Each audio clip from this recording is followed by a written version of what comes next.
Do you ever reach for your device to change how you feel, keep negative thoughts at bay, get energized for work or calm down after work, or get in the mood for a social meetup? These are all examples of digital emotion regulation. My name is Greg Wadley, and this video by researchers at Melbourne, Stanford and University College London will explain this emerging trend, how research is examining it, and what the future of emotion might look like. Effective emotion regulation is essential to well-being, and psychologists have studied it for many years. Researcher James Gross defines it as how individuals influence which emotions they have, when they have them, and how they experience and express them. Maya Tamir has found that people regulate emotion not just to feel different, but to achieve goals in their work or social life. This means that emotion regulation is not just about feeling good. For example, people might try to reduce anxiety to focus better on work, increase anger to prepare for competition or conflict, increase joy to fit a social setting, or reduce joy to fit a solemn occasion or to sympathize with a friend.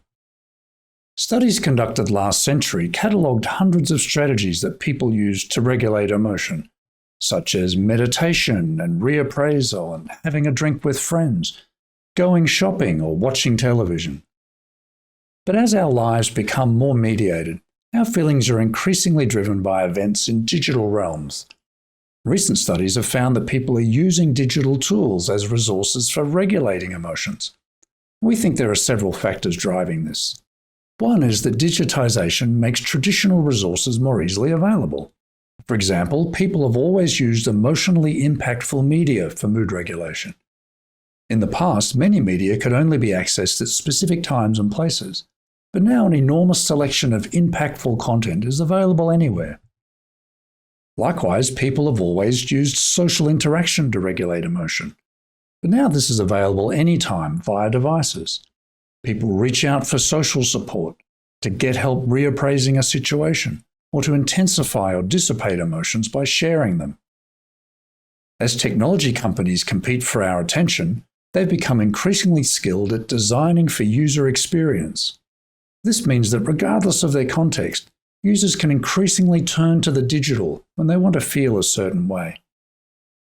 And some devices, such as phones, bring multiple emotion resources together, allowing people to create personalized toolkits and to switch between resources according to their situation and how they want to feel. Sometimes changing people's emotions is what a technology is designed for, such as meditation apps. But often it's something that users have learnt they can do with a technology that wasn't explicitly designed for emotion regulation, such as playing games to induce feelings of flow or mastery, binge watching to wind down the night before an important interview, sharing funny stories with family and friends, or listening to a focus playlist while working. Our research has shown that people use an incredibly wide variety of digital resources to support emotion regulation in a very wide range of situations. And we think that as new generations grow up surrounded by technology, they're shifting from being passive recipients of emotional experiences to actively using digital tools to manage their emotions. So what does this imply for the future of emotion? Well, since our feelings are increasingly driven by the digital, it's likely we will increasingly use the digital to manage how we feel. At the same time, new technologies are emerging that might more effectively regulate emotion. For example, our group built nature scenes in virtual reality to help people relax and meditate. Other researchers treated depression using a digital brain implant that detects bad emotions and stimulates good ones. There are less invasive forms of stimulation that can improve mood and performance.